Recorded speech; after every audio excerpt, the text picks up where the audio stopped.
Nako, grabe ka, bibig. Kung akala natin tayo lang yung galit kina Marcos, kina BBM ba, kina Romualdez, hindi lang pala tayo ang nanggigiliiti sa galit. Pati si First Lady Imelda Marcos galit na kay Bongbong Marcos at kay Martin Romualdez. Yan ang ibinalita ni Senator Amy Marcos sa isang interview, mga kabibig. So, napanood nyo na ba ang interview? Ay, hindi pa. Grabe, parang ano ba, parang lahat ng tao, ay ewan ko sa mga loyalista, alam mo naman yung loyalista na Unipink, talagang gusto at love nila si BBM, lalo na yung mga trolls. Love na love nila si BBM at saka si Martin Romualdez. Pero ang nanay ni BBM, parang nagbibigyan niya ng simbolo or sign na kailangan na bang alisin sa posisyon si BBM. Ay eto, makinig kayo, makinig kaya tayo, read between the lines. Watch this video. Command responsibility, nasa presidenta yan. Parang hindi niya kaya talagang pagsabihan si Martin. Hindi ko lang maintindihan. Alam ko mabait siya, pero wag naman na papayag ng kabulastugan. Kung talagang pinsan mo at siya ang tinutumbok ng investigasyon, wala tayong magagawa. Tiisan to. Ikaw naman ang manang, hindi ba sila nakikinig sa iyo? Dapat sabi ko sa'yo, 2021, ngangaw na ako dyan Pero hindi nga ako masyadong pinapansin. Pero palibhasa, mahal ko naman yan kahit papano, kahit nagagalit siya sa akin. Gusto ko talaga na maisaayos kasi ang sagwa naman itong nangyayari. Ayan na, hindi ba nakikialam? Hindi ba kayo pinagsasabihan ni Madam First Lady Imelda Marcos na, nakakahiya kayo, magkakapatid, magpipinsan, hindi kayo nagkakasundo? Yung nanay ko, talagang politiko sa lahat sa amin, kahit sa tatay ko, yun ang politiko sa lahat. At alam niya na hindi tama ang nangyayari. Parating tinatanong sa akin, papagalitan muna ako, sasabihin, wag mo naman awayin si Bongbong. Sabi ko, hindi ko niya away. Sinasabi ko lang, mali itong prinsipyo, yung mga policy at yung mga tauhan niya, nagkakalat, lalo na yung Martin na yan. Pagkatapos, yung nanay ko sa ngayon naman sa akin, sabi, mali nga talaga, bakit hindi tinutulungan ng tao? Bakit kung ano-ano ang inaatupag? Nagagalit talaga yon. Ano ba? Sabi niya, mabait ang Pilipino sa atin. Talagang binigyan tayo ng lahat ng biyaya sa mundo. Ano bang nagawa natin para sa kanila? Yan ang dapat sagutin ni Bongbong at ni Martin. Nagagalit yun Hindi ba, kayo hindi ba nagbibigay ng unsolicited advice, ika nga? Siguro walang may gusto ng unsolicited advice. Ay, nako talaga. Tapos nakakatawa nga, sabi ko, ano ba ito? Pakonti na ng pakonti yung family reunion. Ako ang unang na outside, ako lambo. Pagkatapos nun, ayan si Toby. Nung sinisisi na sa kanya yung alyansa nung eleksyon, abay nagalit na. Pagkatapos nun, nag-disappear na si Martin sa sangkatutak niyang eroplano. Sabi ko, ilan na lang kaya ang pupunta sa family reunion ng Pasko? Yun na nga, kabibig nyo, nabasa nyo ang interview, napakinggan nyo ang interview. Diba? Kung ako si Senator Amy Marcos ba, ako yung panganay na kapatid ni BBM, parang hindi ko mapagsabihan ang kapatid ko. Parang very very lang casual si Amy na magsasabi na, Bongbong, hindi ko mapagsabihan si Bongbong, hindi ko makapagbigay ng advice kay Bongbong. Pero the fact na kapatid mo siya, kilala mo siya, at alam mo kung ano ang kiliti niya, paano mo siya papaamuhin, paano mo siya mabibigyan ng leksyon. It doesn't mean na kahit presidente yan, kadugo pa rin niyo siya, at kilala mo Amy Marcos. Pero bakit parang wala kang imik sa sobrang korupsyon sa administrasyon ng kapatid mo? Parang okay lang sa'yo. Oo nga, may mga binulgar ka na, like this and like that, pero parang kulang pa, diba? Sabi ng iba, gusto mo ba kabibigyan si Amy Marcos na ang mag-leader sa mga rally, sa pagpapatanggal ng kanyang kapatid?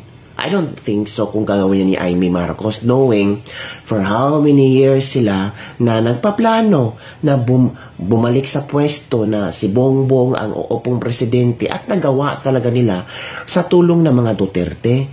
Pero itong si Bongbong Marcos, napakataas ng pride at feeling niya mahal na mahal siya ng mga tao at sabihin niya hindi niya kailangan ang tulong ni Sara at hindi si Sara Duterte ang nagpaluklok sa kanya bilang presidente. Wow! Ikaw na, Bongbong Marcos. Kahapon kabibig, no? May nakausap kong taxi driver. Sabi niya, grabe na kabibig. Grabe na ang mga tao ngayon, sir. Kasi rampant na daw ang drogas. Noong kasagsagan ni Duterte, 6 p.m. pa lang, yung syudad daw nila, ay parang hindi syudad, tahimik na tahimik daw. Parang ang mga tao, takot lumabas dahil kay Duterte. Pero ngayon, kapipi, grabe daw. Oo, kung saang sulok na may mga madilim na lugar, doon daw nag-hit-hit yung mga tao. Tapos yung mga pusher, drug lord noong panahon Duterte, nagtatago at takot bumalik sa bansa, ay ngayon, bumabalik na. In the same time, happy, party everywhere. Sabi ko, ano sa palagay niyo po ang rason? Sabi niya, kasi bangag ang presidente. Sabi niya, nabudol ako kabibig. Nabudol ako. Hindi lang dahil kay Sara. Hindi ko niya ibubuto si BBM. Ay, biniblame niya si BP Sara. Pero sabi pa rin niya, niwala pa rin ako kabibig na mayroong pagbabago soon pag uupo na si BP Sara. So gusto niyang maging presidente si BP Sara sa 2028. O ngayon, Aimee. Anong reaksyon? Ang nanay mo nag-react na nga eh. Nagalit na ang nanay mo. O, anong gawin mo? Ay, naku, kabibig. Pero nakakaawa din si Senator Amy Marcos kabibig. Bakit? Siya yung palaging binabato ng bashers ni Bongbong Marcos. Siya yung pinagsasabihan na, ano ba yan, Amy? Wala kang magawa sa kapatid mo. Ano ba yan, Amy? Kailan matatapos ang administrasyon ng kapatid mo? Ano ba yan, Amy? Dapat pigilin mo na yung kapatid mo. In fact, si Senator Amy Marcos, hindi in good terms kay Bongbong Marcos. Ginawa na ni Amy lahat. Sabi nga ni VP Sara, nag-away na si Marcos at ang dalawang Marcos. Diba? At chika yun ni VP Sara. Tahimik lang si VP Sara. Tapos yung dalawang Marcos nag-away. So, alam natin na hindi talaga magpapakontrol si Bongbong Marcos. Baka feeling ni Bongbong Marcos na ano ako, kontrol ng ate ko, na ako ang presidente. So kung anong gagawin ko at walang makakakontrol. Kasi nasa kanya ang kapangyarihan.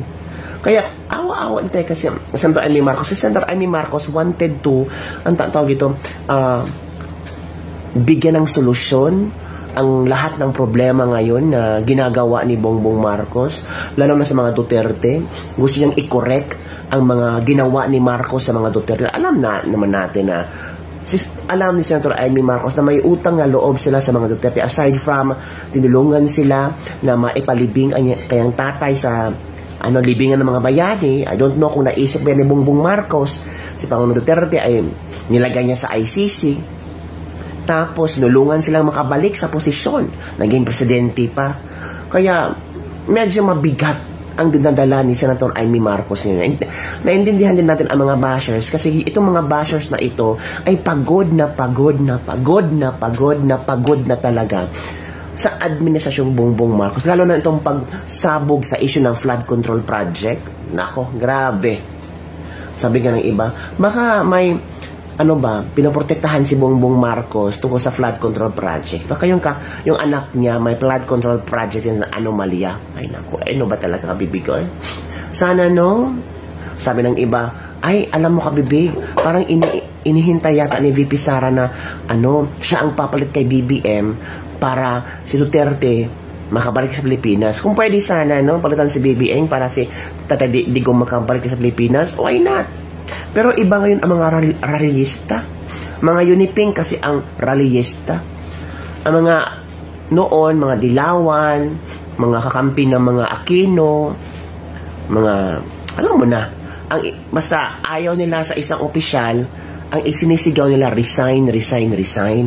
Pero ngayon parang iba ang mga isinisigaw nila. Bigyan natin ng chance si BBM. Yung mga ganun ba? Parang nag-iba yata ang mga kulay nila. Parang naging unipink. Instead of tae, naging unipink na. Diba? Si Vice Ganda nga, alam natin na idolo natin si Bongbong Marcos. O, idolo pa daw na. Ay, nako. Tapos, hayaan nating bigyan ng pagkataon si Bongbong Marcos na ma-correct at mapanagot ang mga taong nasa likod ng flood control projects. Oh. Para din yan sa mga ano ba, sabi ng iba, of course, Vice Ganda kasi ang mamamay-ari ng shares ng ABS-CBN ay si Martin Romualdez. Natural, hindi nila ano ang kanilang amo. Ay, totoo ba yun, kabibing? So yun na kabibig ang ating Latest Libak-Libak for today. Do you think itong paggalit-galit daw ni First Lady Lisa, hindi si Lisa Imelda Marcos kay BBM, may epekto ito kay BBM? I'm not sure. Wala itong effect ni BBM. Basta ngayon, si BBM nasa cloud 9 pa rin siya kasi siya yung presidente. Oo, makikita natin na pumunta siya sa mga nabagyuhan, nalindulan, tapos ibahin ang kanyang mood sa mukha, paawa-awa effect, tapos may mga photo o pa-picture-picture yung mga tao. Pero deep inside, feel ko talaga hindi sincere. Walang sincerity sa puso. Kaya tama lang din nagalit na ang First Lady Imelda Marcos kay BBM. Ay, naku kabibig. So yun lang ang ating latest libak-libak for the day. Kailan kaya matatapos ang admin ni BBM? 2028 pa kabibig. Kaya yung mga kakamping, okay lang sa kanila. Hayaan na lang daw si BBM na matapos ang kanyang termino kasi feel nila na 2028, kakamping ka daw uupo. Ay, hindi mo yung alam, kakamping. Si Risa nga, may iskandalo ngayon. Oo nga, yung 3 billion budget insertions, tapos may flood control projects pa. Diba? Trending si Risa ngayon. So, hayaan lang natin ang mga uniping o kakamping mag-decide. Kasi sila naman ang totoo daw na matalino, madiskarte, disiplinado, let me educate you. Mga sila